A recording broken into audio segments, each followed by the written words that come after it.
आज 2077 साल भदौ 31 गते बुधबार काठमाडौँमा रेडियो एनआरएन 99.1 देशभर विभिन्न एफएम र संसारभर रेडियो nrn.com मार्फत प्रसारण भइरहेको नेपाली रेडियो नेटवर्कको नेपाली खबरमा सरोज कोइराला र उषा किरणको नमस्कार। चैतभित्रै शैक्षिक सत्र सकिने गरी विद्यालय तहको पाठ्यवस्तु समायोजन, 1 लाखको कोरोना बीमामा 25,000 भुक्तानी दिने बीमा कम्पनीको ज्यादती, पूर्व एमाले माओवादी गुट द्वन्द्वमा पिसिए कुलमान, प्रतिष्ठानका नाममा गतिविधि नगर्न नेकपाको निर्देशन। काठमाडौँमा आज भूकम्पको धक्का महसुस भएको छ। अहिले बिहान 5:21 जाँदा ठूलै धक्का महसुस भएको छ र यस्तो धक्का देशका विभिन्न भागमा महसुस भएको खबर आइरहेका छन्। काठमाडौँ उपत्यका र यसका आसपासको जिल्लामा भूकम्पको धक्का महसुस भएको छ। आज बिहान 5:19 धक्का महसुस भएको हो। भूकम्प आएपछि मानिसहरू कराउँदै घरबाट निस्किएका छन्। भूकम्पको केन्द्रबिन्दु कुन ठाउँमा हो र कति रेक्टर स्केलको हो भन्ने जानकारी केही बेरमा आउने भूकम्प मापन केन्द्रले जनाएको छ। तर युरोपियन मेडिटेरियन सिस्मोलोजिकल सेन्टरले भने नेपाल र चीनको सिमाना नजिकै 4.9 म्याग्निच्युडको भूकम्प गएको जनाएको छ। अब खास खबरको सन्दर्भ। राजधानी दैनिकमा छापिएको सीमा सुरक्षामा खटिएका प्रहरीलाई छाक टार्ने धौधौ शीर्षकको खबरलाई हामीले आजको खास खबर बनाएका छौं। 21 भदौको झिसमिसे उज्यालो अँध्यारोमै प्रहरी टोली घरमा आएपछि सैन गाउँकी रूप्सी बोहराको होस हवास नै उड्यो। यो बजाङको खबर हो। घरका कुनै सदस्यले गल्ती पो गरिहाले कि भन्ने सोचेर उनले बाहिर निस्कन हिम्मत गरिनन्। तर प्रहरीको नम्र बोली र व्यवहारले उनलाई प्रहरी टोली नजिक जान बाध्य बनायो। जब प्रहरी टोलीबाट सहयोगको याचना सुनिन् उनको मन नै भाउन्न भयो र मनमा नै सोचिन्, सरकारी कर्मचारी त्यसमा पनि प्रहरीको यो अवस्था छ भन्ने हामी जस्ताको त हिसाब नै हुँदैन। भएको के रहेछ भने सीमा प्रहरी चौकीमा कार्यरत प्रहरी टोली 20 भदौको रात भोकै सुत्नु परेपछि एका बिहानै रूप्सीको घरमा खाद्यान्न पैसोका लागि पुगेको रहेछ। हुन त उनीसँग पनि घरमा प्रशस्त खाद्यान्न थिएन। मनकारी रूप्सीले प्रहरीको भोकको पेट देख्न सकिनन्। आफूसँग भएको 2 कट्टा चामल मध्ये 1 कट्टा चामल प्रहरीलाई दिइन्। त्यहाँ कार्यरत प्रहरीले खाद्यान्नको अभावमा यसरी नै पैसो मागेर पेट भरिरहनु परेको छ। रूप्सीको घरबाट लगेको 1 कट्टा चामललाई 5 दिन पुरा प्रहरी 6औं दिनदेखि फेरि भोको पेट बस्नुपर्ने अवस्था आयो। उनीहरूले 1-2 दिन स्थानीयसँग भएको खोले र उबाले जेनेतेन छाक टारे। त्यसपछि स्थानीय भीम रोकाईलाई गुहारे। उनले पनि 1 कट्टा चामल पैसो दिए। उनीहरूबाट लिएको चामल पनि सकिएपछि गाउँपालिकाका अध्यक्ष राजेन्द्र धामीले स्थानीय एकजनाबाट फेरि 1 कट्टा चामल निकालेर दिए। अहिले त्यही 1 कट्टा चामलको भरमा गुजारा चलाइराखेको छ सीमा प्रहरी चौकी धुली।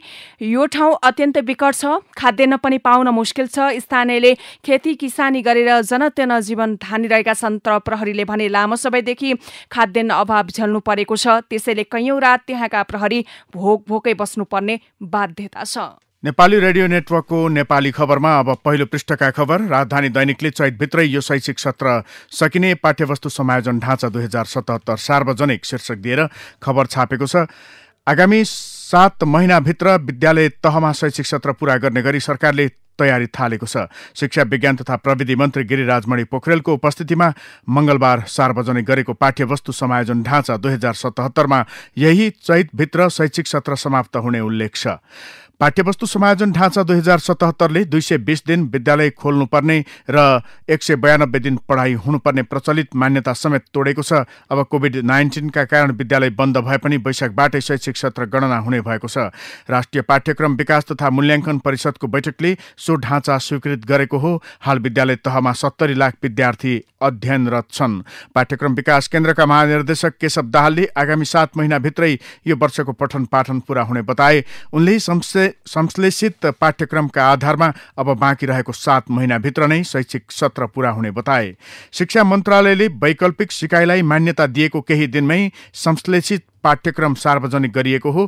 कोरोना भाइरस संक्रमणका कारण गत वैशाखदेखि सहज तरिकाले पठन पाठन हुन सकेको थिएन। गत 19 भदौमा शिक्षा मन्त्री पोखरेलले कोभिड-19 का कारण विद्यार्थीको सिकाइमा परेको असरलाई सम्बोधन गर्न सरकारले पाठ्यक्रम संश्लेषण गर्दै वैकल्पिक सिकाइलाई मान्यता दिने निर्णय गरेको सार्वजनिक गरेका थिए। सरकारले लामो दूरीको सार्वजनिक यातायात यही असोज 1 गतेदेखि खुला गर्ने निर्णय गरेको छ। निश्चित मापदण्डहरू तोक्दै सरकारले यस्तो निर्णय गरेको हो। सरकारले गरेका निर्णयहरूको बारेमा जानकारी दिन आयोजित पत्रकार सम्मेलनमा सरकारका प्रवक्ता तथा परराष्ट्र मन्त्री प्रदीप गेवालीले स्वास्थ्य सुरक्षाका मापदण्ड पालना गरेर यातायात सुचारू गर्ने निर्णय गरेको जानकारी गराउनुभयो। मन्त्री परिषदको सोमबार बसेको बैठकले स्वास्थ्य सुरक्षाको मापदण्ड पालना गर्दै यातायात सञ्चालन गर्न दिने निर्णय गरेको उहाँले बताउनुभयो। तर यसरी गाडी चलाउँदा सीट क्षमताको 50% मात्र यात्रु बोक्न पाइनेछ। यसका साथै एकातर्फको सीटमा एकजना मात्र यात्रु राख्न पाइने भएको छ। मन्त्री गेवालीले व्यवसायीले अहिलेको भाडा दरमा 50% बढाएर यात्रु बोक्न सक्ने निर्णय भएको जानकारी गराउनुभयो। यस्तै आन्तरिक हवाई उडान असोज 1 गतेदेखि नै खुला गर्ने निर्णय सरकारले गरेको छ। अन्तर्राष्ट्रिय हवाई उडान पनि स्वास्थ्य र सुरक्षाको पूर्ण मापदण्ड पालनाका साथै आवश्यकता र औचित्य हेरेर सम्बन्धित मन्त्रालयले नियमित तथा चार्टर उडानको सुचारू गराउन सक्ने उहाँले जानकारी दिनुभयो। हिमालय आरोहण र पदयात्रा गर्नेले बढीमा 72 घण्टाको PCR रिपोर्टसहित असोज 17 गतेदेखि आरोहण र यात्रामा जान सक्ने उहाँले जानकारी दिनुभयो। यस्तै तोकिएको मापदण्ड अनुसार होटल र ट्राभल व्यवसाय पनि सुचारू हुने भएका छन्। नेपालमा सञ्चालित विभिन्न आयोजनामा काम गर्ने विदेशी जनशक्तिलाई विदेशबाट ल्याउन पाइने भएको छ। तर यसरी विदेशबाट आउनेले कम्तीमा 72 घण्टाभित्रकै PCR परीक्षण रिपोर्ट प्रस्तुत गर्नुपर्नेछ। विद्यालय कलेज हाल खुल्ने छैनन्। शैक्षिक संस्था, ट्युसन सेन्टर, परीक्षा सञ्चालन सबै प्रकारका गोष्ठी, तालिम आदि सूचना नआएसम्म बन्द नै राख्ने निर्णय मन्त्री परिषदले गरेको छ। यस्तै पूर्व अर्थमन्त्री डाक्टर युवराज खतिवड़ालाई प्रधानमन्त्रीको आर्थिक सल्लाहकार नियुक्त गरिएको छ। मन्त्री परिषद बैठकले खतिवड़ालाई मन्त्री सरहको सुविधा र हैसियत दिने गरी प्रधानमन्त्रीको आर्थिक सल्लाहकार नियुक्त गरेको गेवालीले जानकारी दिनुभयो। सत्तारूढ दल नेपाल कम्युनिस्ट पार्टी नेकपाका उपाध्यक्ष वामदेव गौतमलाई राष्ट्रिय सभामा सदस्यमा मनोनित गर्न सिफारिस गर्ने निर्णय पनि सोमबारकै मन्त्री परिषदले गरेको थियो। अर्थमन्त्री पदबाट मुक्त डाक्टर खतिवड़ा छाया मन्त्री नियुक्त शीर्षक दिएर हिमालय टाइम्सले खबर लेखेको छ। यता नागरिक दैनिकले पार्टी उपाध्यक्ष वामदेव गौतमले अर्थ मन्त्रालय सहित उपप्रधानमन्त्री मागिरहेका बेला प्रधानमन्त्रीको विशेष आर्थिक सल्लाहकारमा खतिवड़ाको नियुक्तिलाई अर्थपूर्ण मानिएको छ। नयाँ अर्थमन्त्री नियुक्त गर्दा खतिवड़ाभन्दा कनिष्ठलाई गर्ने र मन्त्रालयमा खतिवड़ाको हस्तक्षेप रहने गरी उनलाई प्रधानमन्त्रीले विशेष आर्थिक सल्लाहकार नियुक्ति गरेका हुन् भन्दै नागरिक दैनिक अगाडि लेख्छ। उहाँमा खतिवड़ा मोह धेरै छ। गौतमले अर्थ मन्त्रालय मागेपछि उनीभन्दा माथि प्रधानमन्त्रीको आर्थिक सल्लाहकार हुने भएकाले गौतमलाई मन्त्रालय नदिने रणनीतिका साथ यो नियुक्ति भएको हुनुपर्छ, नेकपाका अर्का नेताले भने। मन्त्री परिषदले डाक्टर युवराज खतिवड़ालाई मन्त्री सरहको सेवा सुविधा सहित प्रधानमन्त्रीको विशेष आर्थिक सल्लाहकारमा नियुक्ति गर्ने निर्णय गरेको छ। प्रधानमन्त्रीले निवर्तमान अर्थमन्त्री खतिवड़ालाई छाया अर्थमन्त्री बनाउन विशेष आर्थिक सल्लाहकारमा नियुक्त गरेको स्रोतको दाबी छ। खतिवड़ा विशेष आर्थिक सल्लाहकार, नागरिक दैनिकमा खबर छ। सत्तारूढ नेपाल कम्युनिस्ट पार्टी नेकपाले अन्तर्पार्टी निर्देशन 5 जारी गरेको छ। भदौ 26 गते सम्पन्न स्थायी कमिटी बैठकले गरेका निर्णयका आधारमा नेकपाले अन्तर्पार्टी निर्देशन जारी गरेको हो।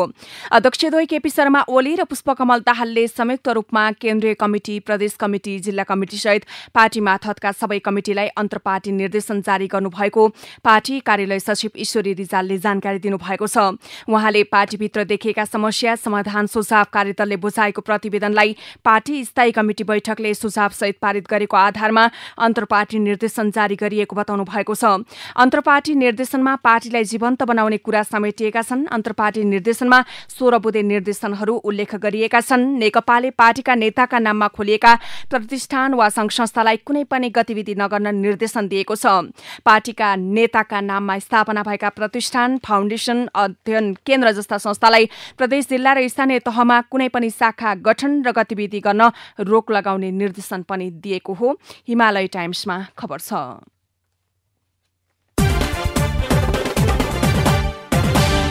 बीमा कम्पनीको ज्यादती, नागरिक दैनिकले खबर लेखेको छ। नेपालका बीमा कम्पनीहरूले करार अनुसारको पुरै दायित्व वहन गर्दैनन् भन्ने आरोप पहिलेदेखिकै हो। जरुरी ठानेर जीवन र निर्जीवन बीमा करार गरेका बीमितलाई अनेक बहानाबाजी गरेर कम्पनीहरूले सम्झौता अनुसार भुक्तानी दिने गरेका छैनन्। कोभिड महामारीको मौका छोपेर यो धन्दा झनै मौलाएको छ। कम्पनीहरूले कोरोना बीमा पोलिसी बेच्ने तर बीमकलाई भुक्तानी नगर्ने प्रवृत्ति बाक्लिएको छ। बीमा कम्पनीहरूको यो खेलमा नियामक निकायले अनुगमन अनुगमन गरी कारबाही गर्नुपर्नेमा उल्टै कम्पनीहरूको स्वार्थमा जोडिन पुगेको आरोप लागेको छ। कोभिड-19 महामारीका बेला बीमा कम्पनीहरूको प्रभाव र स्वार्थमा परि नियामक निकाय बीमा समितिले कोरोना बीमाको बीमालेख मापदण्ड संशोधन गरेपछि आरोप पुष्टि भएको छ। यसले बीमाप्रति आम जनताको विश्वास थप डगमगाएको छ। बीमा कम्पनीहरूले कोभिड महामारी सुरु भएपछि चैत 21 देखि कोरोना बीमा पोलिसी बेच्न सुरु गरेका थिए। बीमा समितिले 5 महिनामै यसको मापदण्ड संशोधन गर्दा सर्वसाधारण ठगिन पुगेका छन्। समितिले सोमबार कोरोना बीमाको मापदण्ड संशोधन गरेको हो।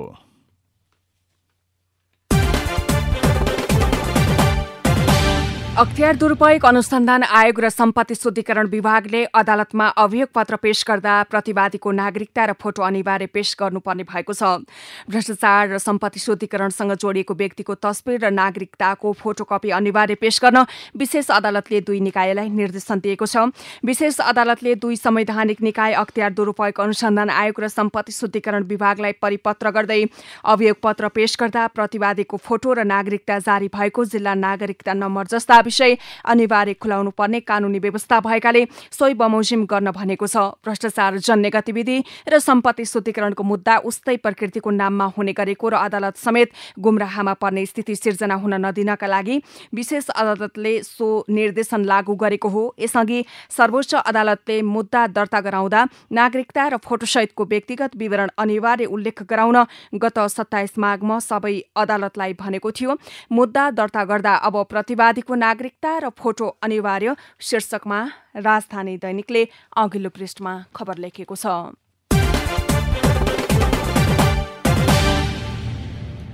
नेपाल विद्युत प्राधिकरणको कार्यकारी निर्देशकमा कुलमान घिसिङको 4 वर्षे कार्यकाल आइतबार सकिएको थियो। सोमबारको मन्त्री परिषद बैठकले घिसिङलाई सोही पदमा पुनर्नियुक्त गर्ने विषय बिहानैदेखि चर्चामा थियो, तर उक्त बैठकमा त्यो एजेन्डाले प्रवेशै पाएन।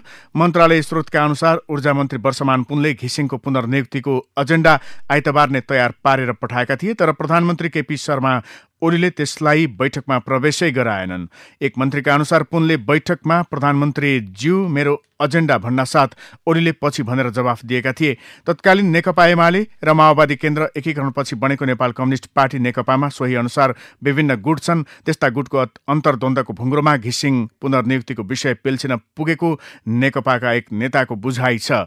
एमाले माओवादी गुट द्वन्द्वमा पिल्सिए घिसिङ नागरिक दैनिकमा खबर छापिएको छ। यसैगरी हिमालय टाइम्स खबर लेख्छ कुलमान घिसिङको सुखद विदाई 15 दिनभित्र फेरि स्वागत गर्न पाइयोस् कर्मचारी।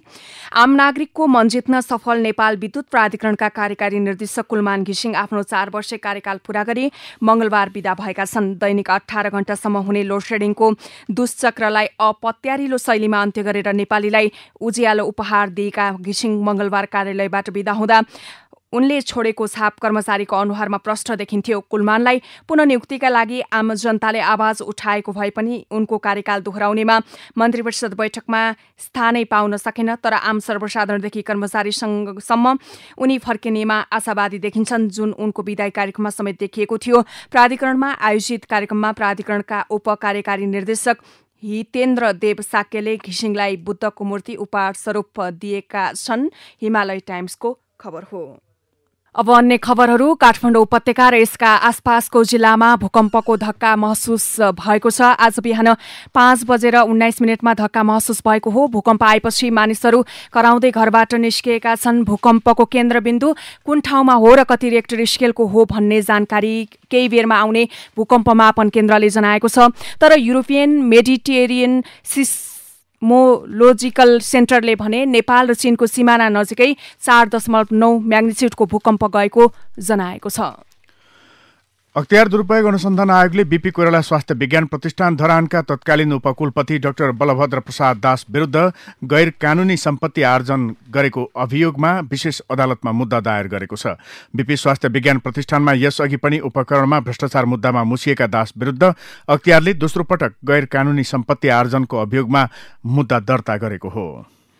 मंगलबार नेपालमा थप 1459 जनामा कोरोना भाइरसको संक्रमण देखिएको छ। स्वास्थ्य तथा जनसंख्या मन्त्रालयका प्रवक्ता डाक्टर जागेश्वर गौतमले नियमित मिडिया ब्रिफिङमा अहिलेसम्मकै सबैभन्दा धेरै संक्रमित थपिएको जानकारी दिएका छन्। यो सहित नेपालमा कोरोना संक्रमित हुनेको संख्या 56,788 पुगेको छ। हाल देशभर सक्रिय संक्रमितको संख्या 15,779 रहेको छ।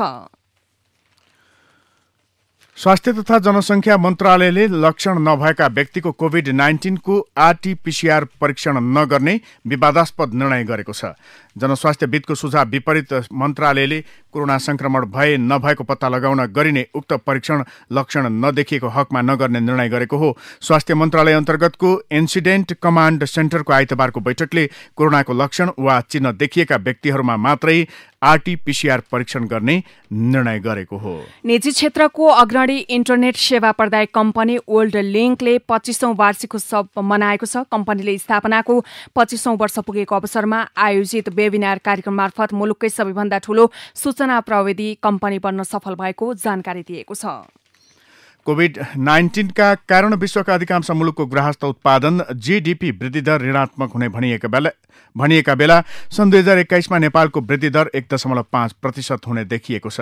एसियाली विकास बैंक एडीबीले मंगलबार सार्वजनिक गरेको एसियन डेभलपमेन्ट आउटलुक अपडेटमा यस्तो प्रक्षेपण गरेको हो।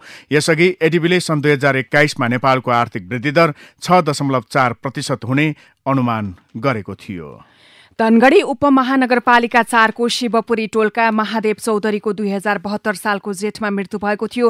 तर गत वैशाखमा कोरोना भाइरस नियन्त्रण तथा रोकथामका लागि जारी गरिएको लकडाउनको समयमा ओडा कार्यालयले वितरण गरेको राहत पाउनेको सूचीमा चौधरीको नाम समेत रहेको छ। चौधरीको कृत्य औँठा छाप लगाउँदै ओडा कार्यालयले राहतमा 20 किलो चामल, 2 किलो दाल, 1 किलो नुन, 1.5 लिटर तेल, 3वटा साबुन र 2 किलो चिनी बुझेको देखाएको छ। महादेवीकी बुहारी कान्छी चौधरी र बालमती चौधरीले पनि लकडाउनमा राहत पाएका थिए। तर 5 वर्ष पहिले नै मृत्यु भइसकेका ससुराले राहत बुझेको सुन्दा उनीहरू असम्बित भएका छन्। 5 वर्ष अघि मृत्यु भएका व्यक्ति समेत लाभग्राही सूचीमा, राहत वितरणमा बदमाशी शीर्षकमा हिमालय टाइम्स खबर लेख्छ। आर्थिक वर्ष 2076-77मा 4 अर्ब 22 करोड 47 लाख रुपैयाँ भन्दा बढीको विदेशी प्याज आयात भएको छ। भन्सार विभाग अनुसार सो अवधिमा 10 करोड 68 लाख 35 हजार 2200 केजी प्याज आयात भएको छ। भन्सार विभागका सूचना अधिकारी शिशिर घिमिरेले यहाँका अधिकांश किसानले आफूलाई खान मात्र थोरै फलाउने गरेको र केही ठाउँका किसानले बेच्न खोजे पनि अपुग भएकाले अझैसम्म मुलुक प्याजमा परनिर्भर रहेको बताए। नेपालले प्याज आयात गर्ने मुलुकमा छिमेकी देश भारत र चीन नै रहेको छ। गत आर्थिक वर्षमा भारतबाट मात्रै 10 करोड 7 लाख 71 हजार 695 केजी प्याज आयात भएको छ।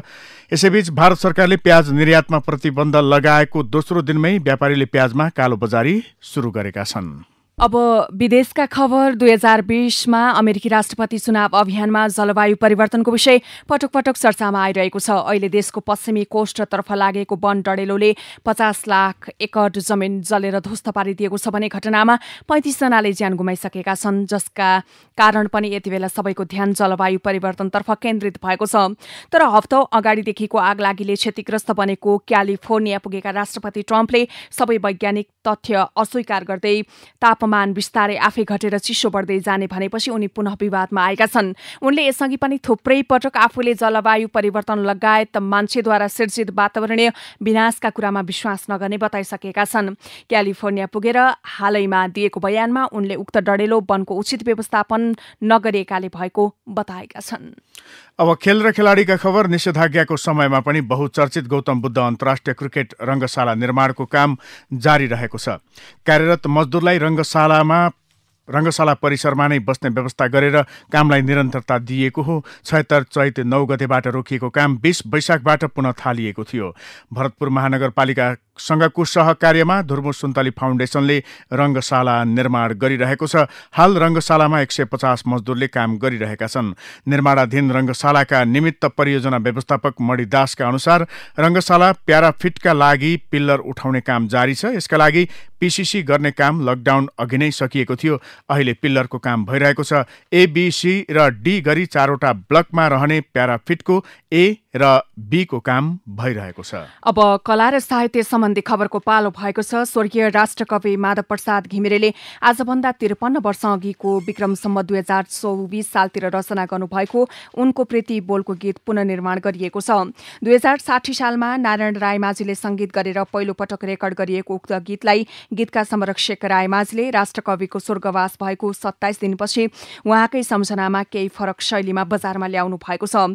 लमजुङ जिल्लाको पुस्तुन गाउँमा जन्मिएका राष्ट्रकवि घिमिरेको यही भदौ 2 गते 101 वर्षको उमेरमा निधन भएको थियो। गीत दिँदै गर्दा राष्ट्रकवि घिमिरेले नारायण रायमाझीलाई सोध्नु भएको थियो, प्रेम गरिन्छ कि हुन्छ भन्दा हुन्छ भन्दै अगाडि भन्नुहुन्छ, संगीतमा तपाईले दिने लोकधुन मलाई विशेष लाग्छ, त्यसैले यो गीत तपाईलाई दिँदैछु। पहिलोपटक 2060 सालमा जगदीश समाल र सपना श्रीले गाउनु भएको यो गीत अहिले भने नेपाल आइडलबाट उदाएका नवगायक प्रवीण बेडवाल र रचना रिमालले स्वर दिनुभएको छ। अब विचार विश्लेषणको पालो। सबैभन्दा पहिले सम्पादकीय विचार। लामो दूरीका यातायात सञ्चालन र स्वास्थ्य सतर्कता शीर्षकमा राजधानी दैनिकले सम्पादकीय विचार छापेको छ।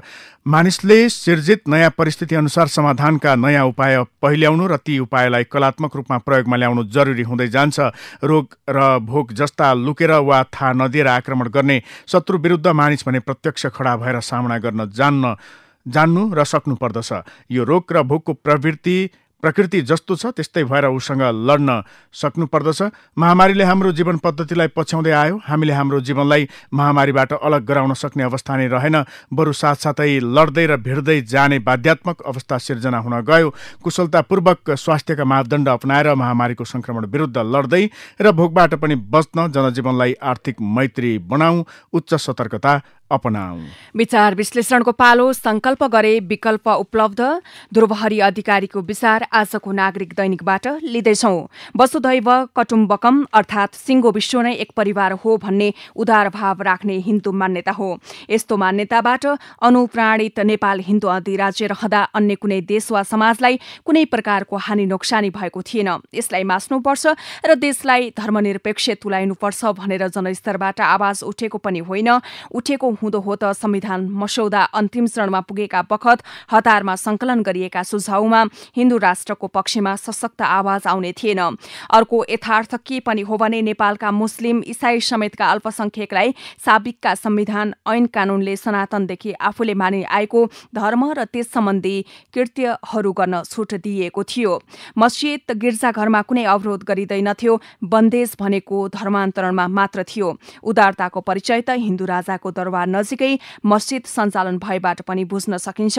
त्यसैले हुनुपर्छ। बेला बेलामा मुस्लिम समुदायका अगुवाले नै नेपाल हिन्दू राष्ट्र हुनुपर्छ भनेर माग गरेका समाचार छापामा भेटिने गर्छन्। त्यसैगरी धर्मनिरपेक्षताको नाममा नास्तिकता र सामाजिक दुराचार फैलाउने मानसिकता बोकेका विदेशी प्रचारक बाहेकका क्रिस्चियनहरू नै नेपाललाई हिन्दू राष्ट्र कायम गराउने पक्षमा पहल पैरवी गराइरहेका छन्। हस्त अहिलेको नेपाली खबर यति नै। नेपाली रेडियो नेटवर्कमा यसपछि पत्रकार ऋषि धमलाको साथमा नेपाली बहस सुन्न सक्नुहुनेछ। नेपाली रेडियो नेटवर्क सुन्दै गर्नुहोला।